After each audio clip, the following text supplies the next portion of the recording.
High বন্ধুরা, আজ আমি তোমাদেরকে একটা চিংড়ি মাছের রেসিপি নিয়ে চলে এসেছি।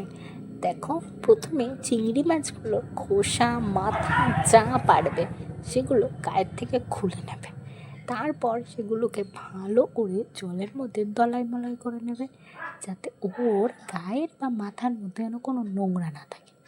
এইবার ওগুলোকে ভালো করে মিক্সার তো আছেই পেস্ট করার জন্য, তো মিক্সারে ভালো মতো পেস্ট করে নেবে।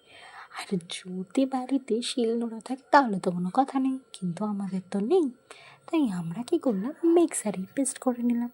আর দেখো পেস্টটা কত স্মুথ হয়েছে। এর মধ্যে কিন্তু শুধু পেস্ট না, এর মধ্যে ওর মাল মশলা লাগবে, হলুদ, নুন, লঙ্কার গুঁড়ো, তো সব দিয়ে একটা ভালো মতন মিক্স আপ বানিয়ে নেবে। দেখো একদম জিনিসটা যেন আলাদা রকমই দেখতে লাগে, দেখে তো বুঝতেই পারবে না কেউ এটা মাথা।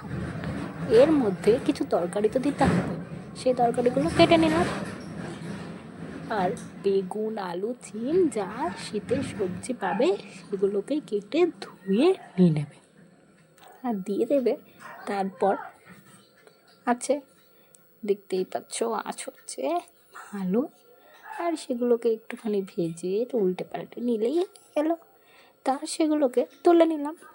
এইবার কিন্তু প্রথমে যে মিক্সটা ছিল সেটাকেই কিন্তু এবার ঢেলে দেবো গ্যাসের ওপর। দেখো ভালো করে কিন্তু ওটাকে নিয়ে নিয়েছি।